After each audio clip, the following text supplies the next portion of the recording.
मुश्किल वक्त हमारे लिए आईने की तरह होता है जो हमारी क्षमताओं का सही आभास हमें कराता है। विश्वास का उत्तम उदाहरण अर्थात अर्जुन ने 10 लाख सेना का त्याग करके श्री कृष्ण को चुना। एक गांव में 3 लड़के रहते थे, राम, श्याम, राजू। तीनों के पिता काफी अमीर थे। तीनों का बचपन बहुत अच्छे तरह से गुजरा था। उनके माता पिता कभी भी उनकी कोई भी मांग को अनदेखा नहीं करते थे।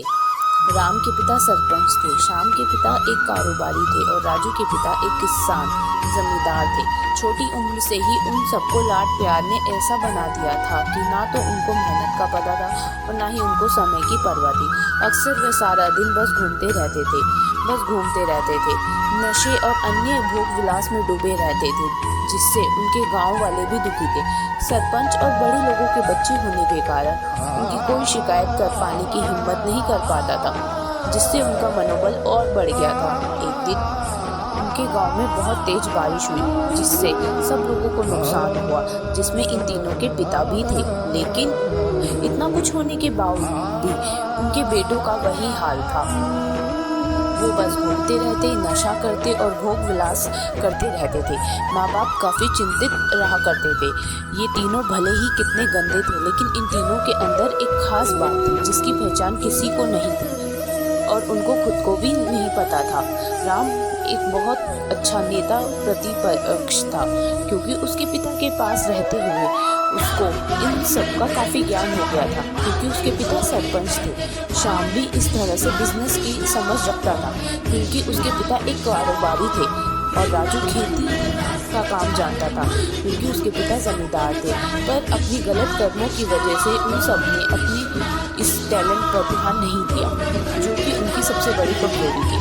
इस तरह से उनकी बदमाशियों को देखकर उनके पिता उन्हें सीख देने की सोची। तीनों पिता ने आपस में बात करी और उसका एक हल निकाला। तीनों पिता ने अपना अपना काम अपने अपने बेटों को सौंप दिया, जिससे उनको समय की कदर का पता लग सके। तीनों के पिता ने एक वसीयत बनाई, जिसमें से लिखा था कि 1 वर्ष के अंदर इन तीनों को 10 लाख रुपए कमा कर देने होंगे, जो बिना किसी गलत काम के कमाए गए हों, और तीनों को अलग अलग स्थान पर रहना था। इन तीनों को 5 लाख रुपए भी दिए गए, ताकि उनको अपना काम स्टार्ट करने में दिक्कत ना हो।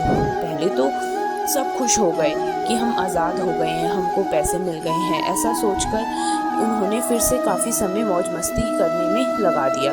इस तरह से 6 महीने बीत गए और इनका काफ़ी सारा नुकसान भी हुआ। फिर एक दिन अचानक उनको एहसास हुआ कि अगर हम शर्त हार गए तो हम अपनी अपनी जायदाद खो बैठेंगे, और धीरे धीरे उसकी चिंता बढ़ने लगी। एक दिन वो किसी अधीर धुन में एक पार्क में बैठे थे और कुछ डिस्कस कर रहे थे कि उनको एक छोटी सी लड़की मिली। वो फूल बेच रही थी और साथ में पढ़ भी रही थी। तीनों लोग उस लड़की के पास मिल गए और तभी राम ने लड़की से बोला, बेटी आपकी उम्र क्या है? लड़की ने जवाब दिया कि मैं 12 साल की हूँ अंकल। इतना सुनते ही राम ने आश्चर्य से पूछा कि आप इतने छोटे होकर भी खेल नहीं रहे हो?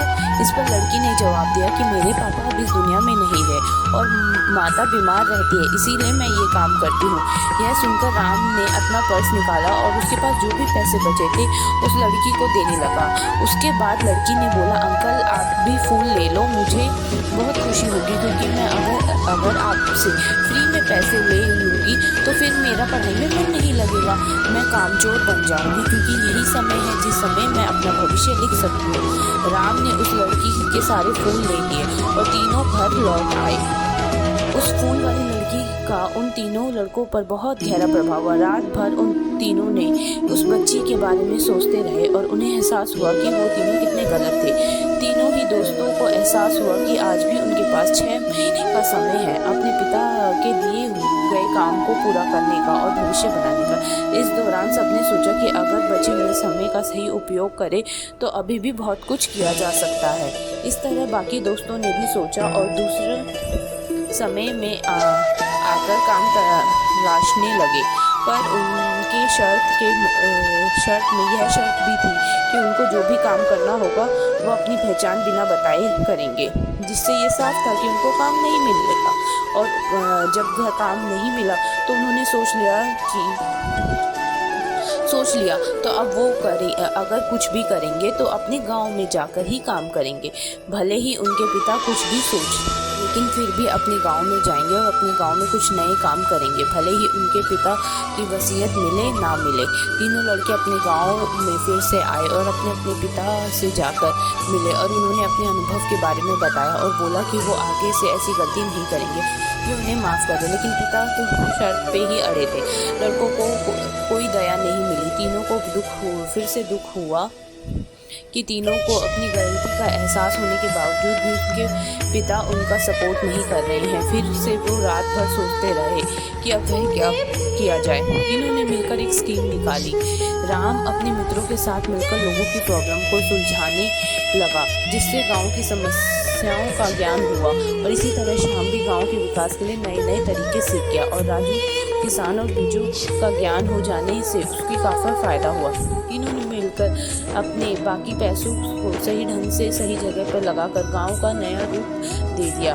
उनकी कड़ी मेहनत से गांव के लोग क्या दूसरे शहर के लोग भी उनकी तारीफ करने लगे और उनका गांव तरक्की करने लगा। नई तरक्की के कारण हर वर्ग के लोगों से उनका जुड़ाव होने लगा और एक समय आने के बाद उनके पिता ने भी उनको माफ़ कर दिया। इस तरह से दोस्तों उन तीनों को समय की कीमत का अंदाज़ा हुआ कि पहले वो कितना समय बर्बाद कर रहे थे, लेकिन जब से उनको समय की कीमत का अंदाज़ा हुआ तब से उन्होंने समय को बर्बाद नहीं किया और काम करके पैसा कमाया, नाम कमाया और ये सीखा ईमानदारी से ज़िंदगी कैसे जीते हैं।